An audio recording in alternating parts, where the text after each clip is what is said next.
There's obviously been a lot of debate ever since Donald Trump won about how exactly we or the Democrats, the leadership, should address how they should resist Donald Trump. And one of the, I think, the most clearly laughable suggestions so far was from James Carville, who said the best way to beat Trump is, quote, roll over and play dead.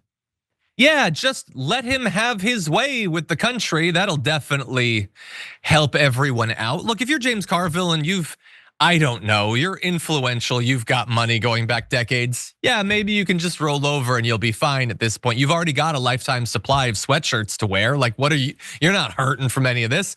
The rest of us, though, not the best strategy necessarily. And I wanted to provide a little bit of Bernie Sanders responding to that idea. The problem is the Democrats have been playing dead for too many years. 60% of our people live paycheck to paycheck.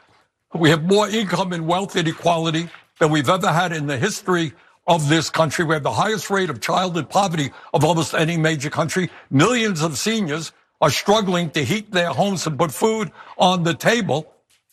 I don't think you play dead. I think you stand up for the working class in this country and make the point that right now, the Trump administration is clearly an administration designed to represent the interests of the Musks of the world. 13 of the people that he nominated to head agencies are billionaires. Yeah, 100%. I mean, look, as I reminded people, I think this might have been on the main show. I'm not sure that I've actually said this on this show. There are more billionaires on Donald Trump's cabinet than there are trans athletes in the NCAA. Just to put things in perspective, it's weird that MAGA's more interested in talking about one rather than the other. And so I'm glad that Bernie is, he's making sure that he stays focused on the most important things. Somebody in the Democratic Party has to. And he's not just talking about it in the news, he's doing his tour. He's going to 15 congressional districts around the country where Republican members of Congress won by slim margins, which is great strategy in multiple ways. One, it potentially gets them to maybe worry about their political futures, so maybe they'll help to fight back against some of the worst excesses of Donald Trump. Probably not. But it would be great if they did. And if not, then at least it raises the chance that maybe they'll be replaced next time around. Remember, it's an incredibly razor thin margin that the Republicans have in the House of Representatives.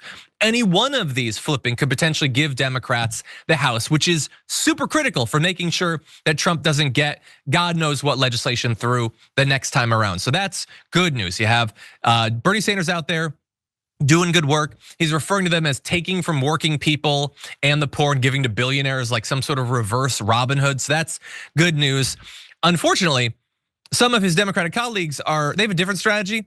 It's more gun shows and less AOC.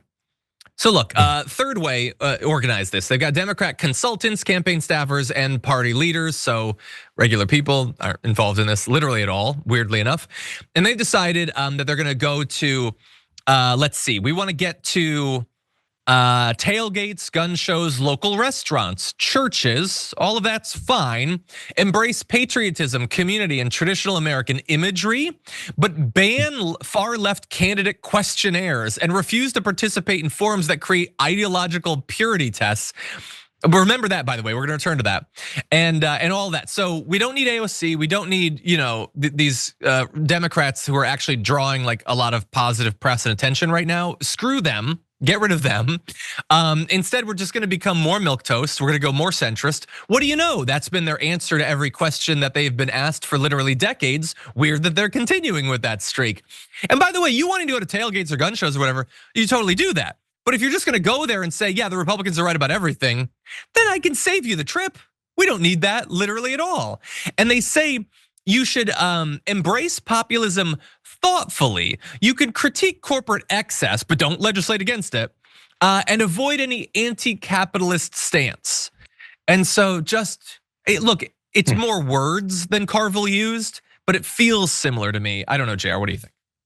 Well, James Carville is still thinking about the possibility of people, once they see what's going on or feel it to a larger degree than the few that already have, that they'll have some level of gumption to take to the streets. I mean, not to fight or nothing, but just to come out and stop just piggybacking everything that this administration says.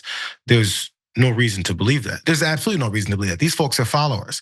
They followed him down this path. They're following him every time he lies. They're following as he gives the excuses with zero evidence. They're following Elon Musk. So the folks that are still attached to this movement, as they see exactly how much it's destroying their lives, there's no reason that they have this in them. There's just some folks who just don't have it in them. That's okay. They'll figure it out and then go, who's gonna save us? That there is a significant group of people that do that. So he thinks somehow that's gonna change up their energies. They either believe it, which I think a significant number of them do, or they have no reason to change it once they see it happen to them. But so these types of things are what he expects to see go down because he still thinks in the old realm. Yo, they're trying to eliminate ways people can fight. That's part of it. So if you sit back and do nothing, what's gonna inspire anyone to go and vote for you after, even if they figure it out? Why would they vote for someone whose track record in the middle of all of this, and they finally figure it out is, I didn't do anything. Yeah. Why would they come your direction? It just doesn't make any sense. It's lazy, and then it leads to the stuff like this, like less AOC, more gun shows, more tailgates. In other words, let's become the people that we always criticize. So what that's going to get you is people saying, "How come you're mimicking us?" That's more fakeness. It's not who you've always been. Why would they suddenly believe that you're this person who loves going to tailgates and gun shows and less talk about populism and things that help most Americans? They had fake populism. There's a very easy remedy for that. Real populism. It's not that hard. And last thing about the AOC thing, there was people that were disillusioned and voted for Trump who weren't necessarily hardcore MAGA Republicans. Really, they're okay with it. One of the few people that weren't MAGA Republicans that they said they trusted because of how she talks and the way she approaches this is this woman named AOC. But less of that. Less of that. Yeah, I totally agree. Two super fast points for me to end this. First of all, we don't want ideological purity tests. And also, don't be left. Don't be anti-capitalist. We have a purity test. We're not gonna call it that because that would seem hypocritical. But don't do any of those things. Don't promise anything. And also, I just realized, how did I skim over the best sentence ever said in politics before? Can we bring up graphic 4? Because it includes a real doozy. So this is in the second bullet point. And quote, move away from the dominance of small dollar donors whose preference is made out of line with the broader electorate.